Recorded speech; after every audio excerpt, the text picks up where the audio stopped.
Hi everyone, happy hump day. It's Wednesday, which is very exciting, halfway through the week, which is lovely.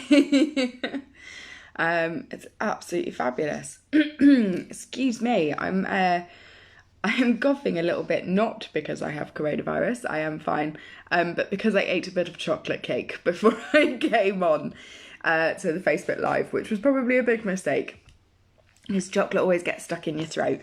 But it was very, very lovely. I got some cakes from Angel Wakes in Tunbridge because it was Ed's half birthday yesterday. So we celebrated with some cupcakes, but it is now rather sticking in my throat, which is lovely. I hope you guys are okay. Hope you've had a good day and a good evening. What have I been up to? I have been trying to share lots about our internships. So if you know anybody that is, I think I put 16 plus, if you know anybody that's 16 plus who would like more experience or understanding of the creative arts industry or arts industry in general, really want to get some experience, please get them to look at the internships that we're offering. There's 3 different ones. One's around community arts, one's around marketing the arts, and one's around actually facilitating and delivering workshops. So anyone 16 plus who's looking for a more interesting summer, they do need to apply by the 20th, I think I've said, by the 20th of July to get them started as soon as possible. But they do get letters of recommendation from me at the end. They get, what else have I offered them? We do proper kind of SMART objectives at the beginning, so they really get a lot out of joining.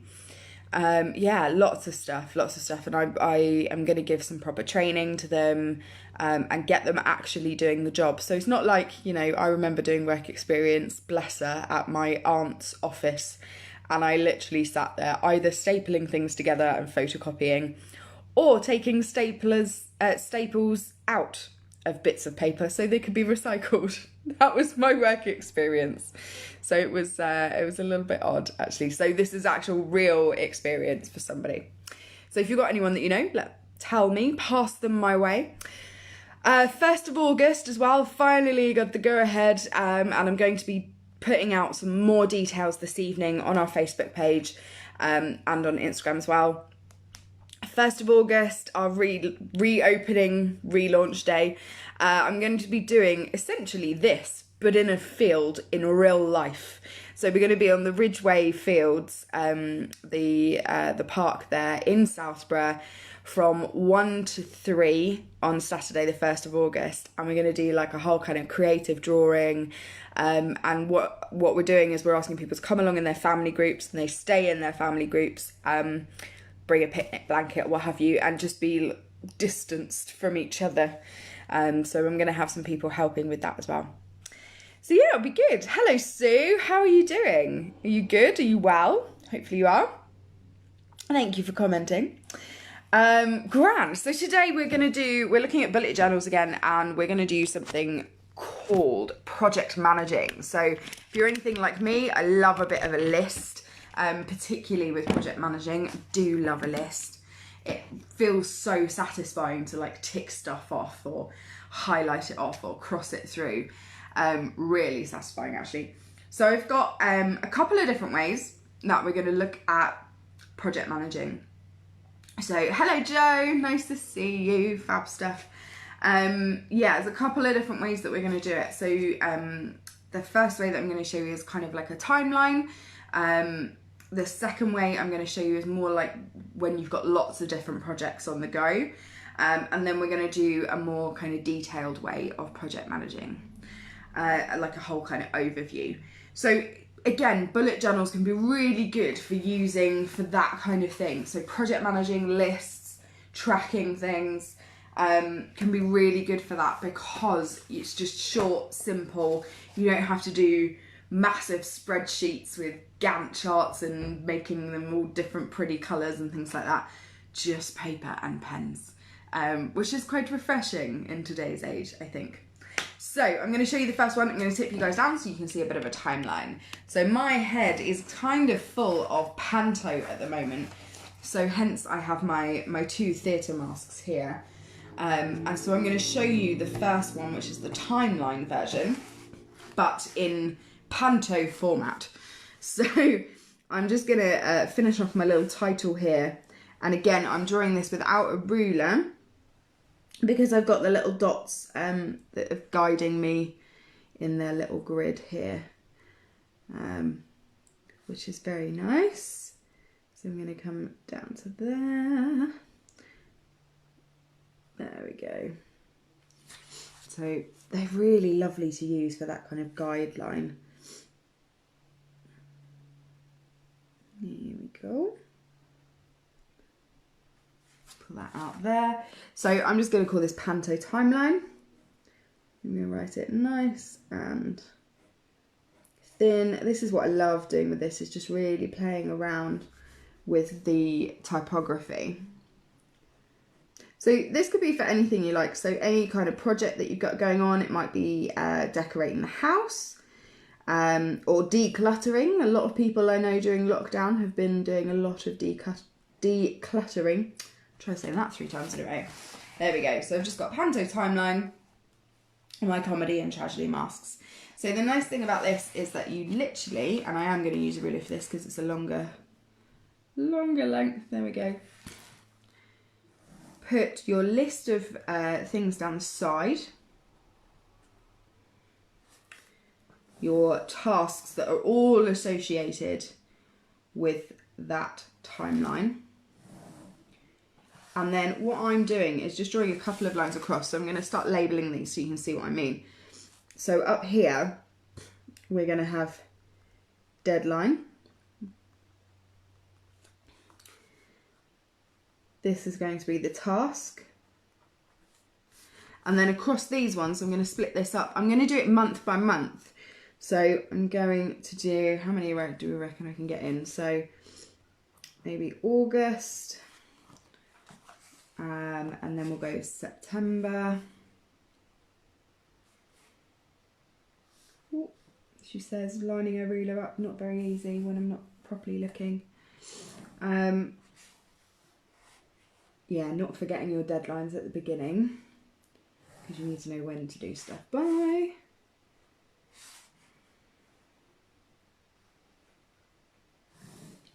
There we go. So August, September, October, November, and then December. And I will put January in there as well, because believe it or not, Panto actually finishes in December, but we end up still doing stuff until January. And then by February, we start writing the script again. So it's just a never ending.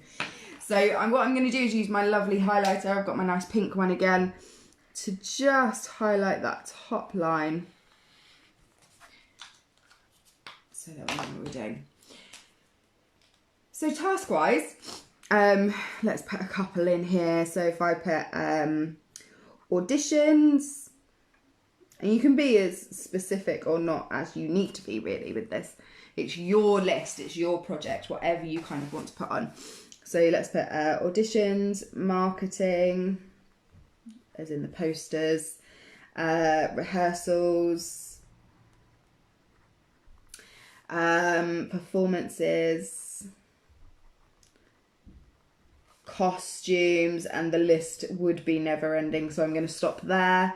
So auditions, for example, might be kind of the 1st of August. Marketing might be by the 15th of October. I'm kind of making it up. Rehearsals could definitely be by the 1st of September. Performances usually around the 12th of December. Costumes would have to be done by the 1st of November. So things like that you can kind of get your deadlines. And then as you go through each month, you would start, actually I could use the highlighter, I could use colour in here. Let's use a bit of a blue, I think. So say auditions happen in the 1st of August, so you can just highlight, yeah, we've done auditions in August, and then that's it. marketing was supposed to happen in October, but actually it started in November, and marketing would carry on all the way through that as well. So that's how you would use this kind of project management tool. So say I might use a different colour. I'm just going to use my highlighter for ease in October there to show that actually I didn't start it on time. So it helps you just keep a track of all the different components of a project, but more in a kind of timeline version. Okay, I will take photos of these. As I say, I know that they're kind of back to front for you guys a little bit. So the next kind of version of a project is when of a project management in bullet journals is when you've got lots and lots of different projects on the go. So what I would do is do a little key for, so say in this one you would say the project's queued. Spell queued, there we go. Project's queued is when the box is empty. If it's got one line across it, then it's started. If it's got, what else could we have? Completed would be 2 lines. And then we probably need a cancelled, don't we? So a line through it could be cancelled. Let's just hold that up so that you guys can see what I'm doing there. I know the writing's back to front, but hopefully you can see the rest. So you've got an empty one for queued, a line through it for a started project, completed's got a cross, and cancelled's got a line through it. Okay, so what I'm going to do is just very, very quickly put that in a box. There we go. Nice neat box.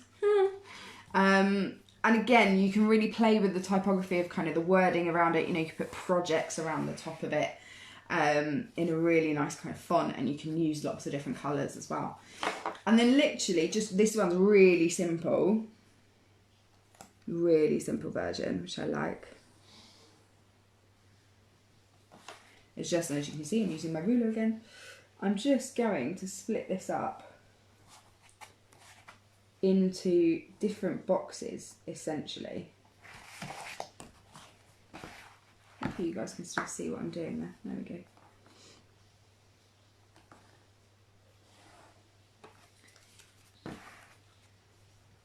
So that each box can have your project in. So this is if you've got lots of different projects.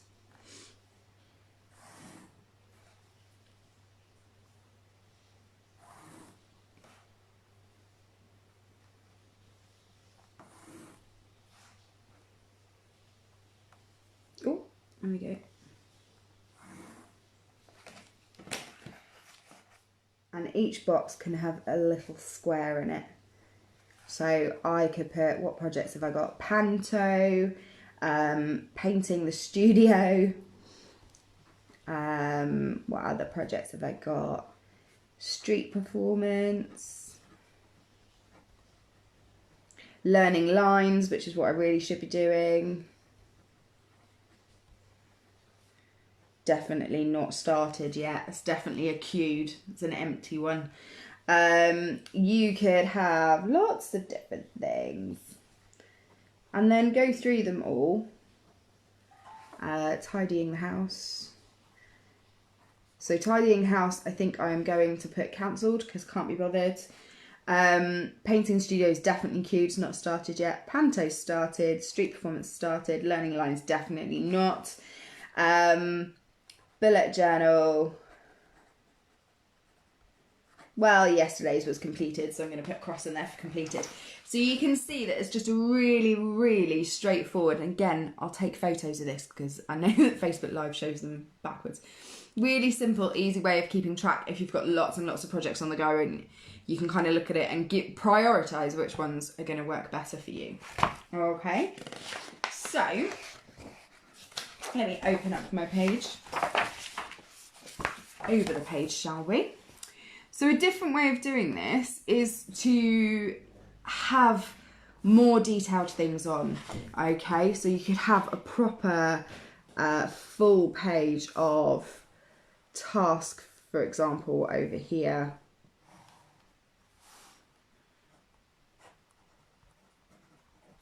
with little boxes on so that you can tick them off as you go. You could have the timeline that we did over on the other page. You could have this up here. So you really kind of mix up the bits and pieces that you need.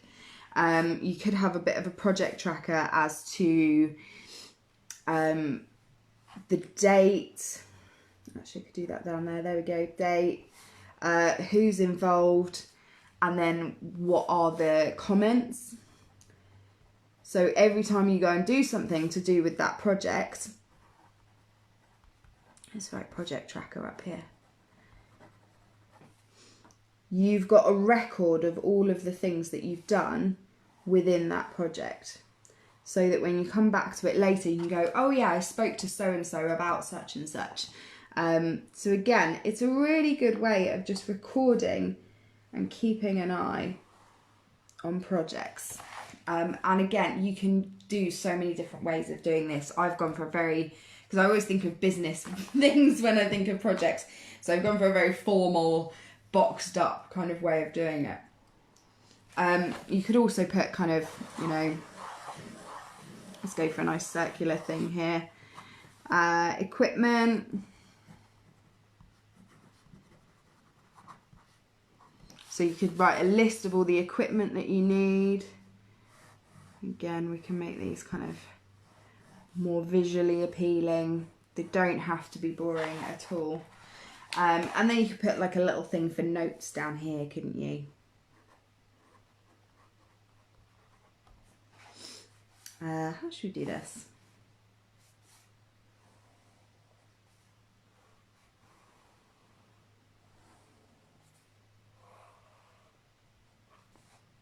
There we go. Again, you can add lots of colour into these as well. I'm doing this very quickly now. So really, utilise the felt tips and things that you've got, utilise the highlighters. You can really pretty them up and make them really nice to look at. But again, it's just a really quick, sharp,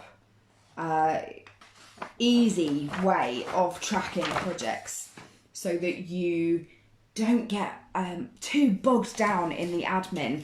So there's nothing worse. A bit like when I was talking about journaling yesterday. There's nothing worse than basically just getting bored of making spreadsheets and keeping track of the project. That can turn into a whole industry by itself. So using kind of bullet journals, one, it's more visually appealing and more fun to do. And the other reason is because there is really sharp, short and quick way to manage your projects. Thank you so much for joining, guys. I think that's pretty much it for today. I will take some photos after I've added some more colour and things to my bullet journal pages, and I'll add those in the comments below. I'm aware that you can only see them backwards. Tomorrow you'll need exactly the same. You'll just need the dotted paper if you've got it, or grid paper. Don't worry if not, you just will need a ruler for sure. You'll need felt tips, pencils, fine liners, any kind of drawing materials. I think that's it. That's all I need to tell you. Don't forget to comment below for what you want for next week. Next week's our last week of these Facebook Lives. So I need to know from you what you want me to do. I think I've had a vote for charcoal, which I think might have been you actually, Sue. And I need to look on yesterday's to see if there were any more comments. So don't forget to tell me. I think that's it. I will see you guys tomorrow at 2 p.m. Have a very good rest of your day. Happy hump day. Enjoy.